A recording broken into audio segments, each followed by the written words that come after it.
नमस्कार दोस्तों, मैं आचार्य वसुधा हार्दिक अभिनंदन करती हूं आप सभी का आपके अपने YouTube चैनल पर। दोस्तों, आज हम बात करेंगे सूर्य देव के गोचर के बारे में। सूर्य जो अब तक मकर राशि में थे, उत्तरायण हुए और अब प्रवेश करेंगे कुंभ राशि में।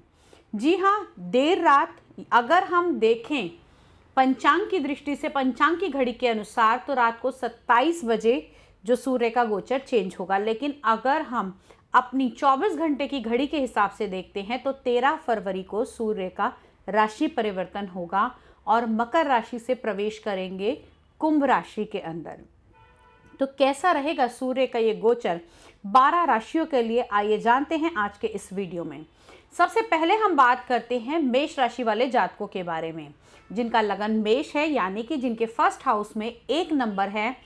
उन लोगों के पंचम भाव के स्वामी 11वें भाव में गोचर करेंगे। जी हाँ, पंचम भाव यानी कि आपकी शिक्षा का, आपके संतान का, आपके प्रेम का, आपके रिस्क फैक्टर का, आपकी जॉब का कारक माना जाता है। इसके स्वामी 11वें भाव यानी कि लाभ भाव के अंदर जाएंगे। तो कहीं ना कहीं मेष लगन वालों के लिए ये गोचर बहुत लाभदायक रहेगा और यहाँ से आपको, जो लोग सरकारी जॉब में हैं, उनको सरकारी जॉब में उन्नति मिल सकती है।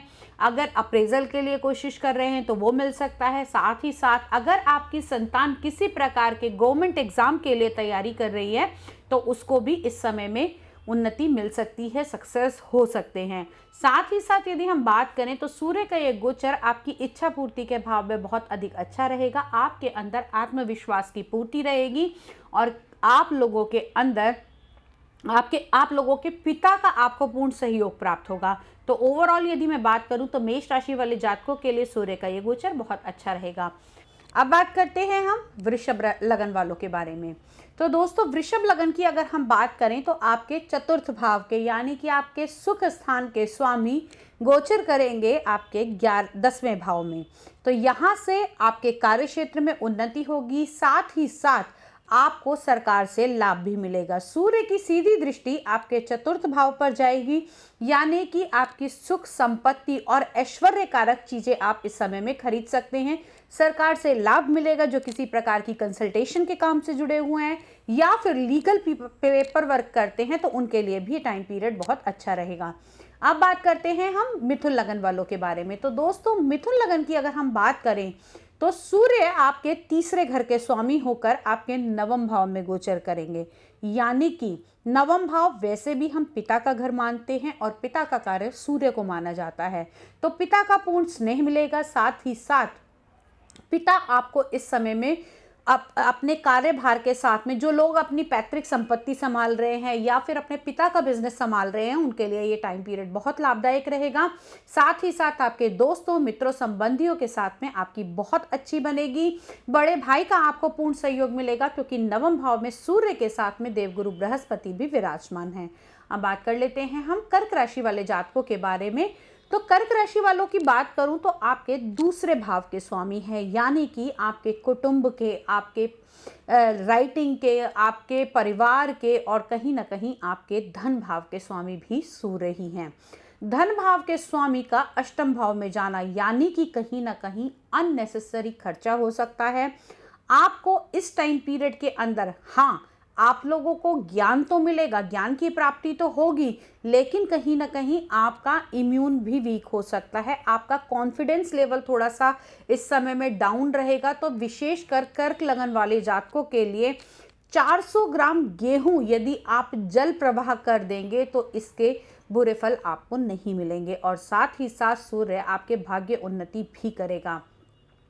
सिंह राशि वाले जातकों के तो लगन के स्वामी माने जाते हैं। लगन के स्वामी का सप्तम भाव में आना कहीं ना कहीं आपकी मेहनत से, आपके लाइफ पार्टनर के सहयोग से आपको बढ़ोतरी मिलेगी। साथ ही साथ यहाँ पर आपकी पार्टनरशिप भी बहुत अच्छी होगी और सूर्य के इस गोचर से आपके कार्य क्षेत्र में भी उन्नति आपको मिलती हुई दिखाई देती है। लेकिन थोड़ा सा आपका लाइफ पार्टनर इस समय में ईगोस्टिक हो सकता है, आपको बिना वजह गुस्सा आ सकता है, आपके लाइफ पार्टनर से थोड़ी अनबन बन सकती है, लेकिन देवगुरु बृहस्पति यहाँ विराजमान है तो चीज़ों को काफ़ी हद तक कंट्रोल कर लेंगे। अब बात करते हैं हम कन्या लगन वाले जातकों के बारे में। कन्या लगन की अगर बात करें तो आपके 12वें भाव के स्वामी यानी कि आपके खर्चे भाव के स्वामी आपके छठे भाव में आ रहे हैं। छठा भाव रोग, ऋण और शत्रु का। 12वें का स्वामी छठे भाव में आने का मतलब है कहीं ना कहीं आपके एक्सपेंस पर थोड़ी सी रोक लगेगी, यात्राएं आपकी हो सकती हैं और आपका इम्यून भी वीक हो सकता है, क्योंकि 12वां भाव जहां पर हम खर्चे का देखते हैं वही 12वां भाव हॉस्पिटल का भी माना जाता है, जेल का भी माना जाता है।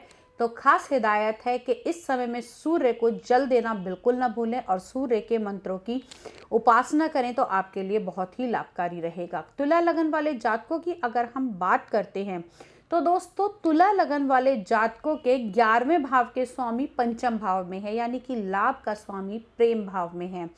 तो इस 13 फरवरी को यानी कि ये जो वैलेंटाइन डे होने वाला है आपके लिए वो बड़ा ही सक्सेस रहेगा। प्यार के अंदर आपको सफलता मिलेगी, आपका कॉन्फिडेंस बढ़ेगा और कहीं ना कहीं आपकी इच्छाओं की पूर्ति होती हुई भी दिखाई देगी। वृश्चिक लगन वाले जातकों की यदि हम बात करें तो सूर्य आपके कर्म भाव के स्वामी हैं और गोचर कर रहे हैं आपके चतुर्थ भाव में। तो यानी कि आप अपने कार्य क्षेत्र को बढ़ाएंगे और अपनी नई डील्स इस टाइम पीरियड में कर सकते हैं। सरकार से भी लाभ मिलने की संभावनाएं बनी हुई हैं। साथ ही साथ जो लोग किसी प्रकार का ऐसा कार्य करते हैं जिसमें सरकारी लेन देन होता है, सरकारी पेपर वर्क होता है, या फिर अगर आप किसी कंपनी के बॉस हैं तो आपको आपकी जनता, क्योंकि जनता का भाव माना जाता है चौथा घर, जनता यानी कि पब्लिक डीलिंग आपकी बहुत अच्छी रहेगी और साथ ही साथ आपके सबऑर्डिनेट और आपके साथ काम करने वाले सहकर्मियों का भी आपको पूर्ण सहयोग प्राप्त होगा। अब बात करते हैं हम धनु लगन वाले जातकों के बारे में। तो दोस्तों धनु लगन वाले जातकों के भाग्य भाव के स्वामी गोचर करेंगे तीसरे घर के अंदर। कहीं ना कहीं तीसरा घर हम त्रिक भावों में से एक मानते हैं। यहाँ पर सूर्य का ये गोचर यानी कि तीसरा घर बल पराक्रम को तो बढ़ाएगा लेकिन आपको अननेसेसरी गुस्सा भी दिला सकता है, तो थोड़ा सा संभल कर चलें, लेकिन आपके भाग्य में उन्नति होगी और आपके कार्य सफलतापूर्वक संपूर्ण होंगे। अब बात करते हैं हम मकर राशि वाले जातकों के बारे में। मकर लगन की अगर हम बात करें तो मकर लगन के सूर्य देव अष्टम भाव के स्वामी है, यानी कि आपकी आयु भाव के स्वामी हैं और साथ ही साथ यहाँ पर आयु भाव के स्वामी का दूसरे घर के अंदर आना कहीं ना कहीं ससुराल पक्ष के स्वामी का दूसरे, आपको ससुराल की सपोर्ट मिलेगी, पिता का सहयोग मिलेगा, कुटुंब में आपकी बात मानी जाएगी और लोग आपको फॉलो करेंगे। साथ ही साथ आपको पैतृक संपत्ति बनाने की भी इस समय में संभावनाएं आप लोगों के लिए बनती हैं। आप लोगों के अष्टम भाव के स्वामी दूसरे घर के अंदर हैं, तो यदि आप ओम गृहिणी सूर्य आदित्याय नमः इसका जाप करते हैं तो भी आपको बहुत अच्छे बेनिफिट इस समय में मिलेंगे। अब बात करते हैं हम लोग कुंभ लगन वाले जातकों के बारे में। कुंभ लगन की अगर मैं बात करूं तो सूर्य आपके सप्तम भाव के यानी कि आपके विवाह स्थान के स्वामी माने जाते हैं, आपके पार्टनरशिप के स्वामी माने जाते हैं, आपकी डेली इनकम के स्वामी माने जाते हैं। तो यहाँ पर सप्तम भाव के स्वामी का लगन में गोचर होना यानी कि पार्टनरशिप बढ़ेगी, आपके लाइफ पार्टनर का आपको सहयोग मिलेगा, प्रेम संबंध अच्छे रहेंगे, आप लोगों के अंदर आत्मविश्वास पूर्णतः भरा रहेगा। और ये आत्मविश्वास कहाँ से आएगा? आपके लाइफ पार्टनर के जरिए, आपकी पार्टनरशिप के जरिए, और कहीं ना कहीं आपकी डेली इनकम भी इस टाइम पीरियड में इंक्रीज होगी। गुरु के साथ में सूर्य की ये युति आपको ज्ञानवान और कहीं ना कहीं प्रतिष्ठावादी भी बनाएगा। अब बात कर लेते हैं हम लोग मीन लगन वाले जातकों के बारे में।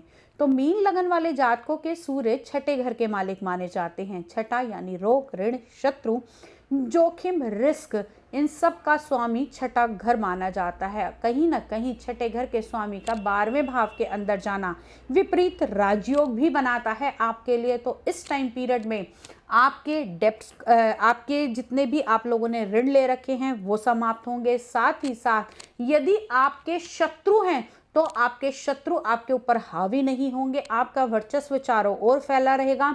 ये विपरीत राजयोग आपकी उन्नति का भी कारक माना जाएगा। तो दोस्तों, आज के इस वीडियो में सूर्य का गोचर 12 राशियों पर कैसा रहेगा हमने जाना। अगले वीडियो में कुछ नया लेकर, कुछ इंटरेस्टिंग लेकर आपके सामने फिर से हाजिर होंगी। तब तक के लिए जय मां भगवती।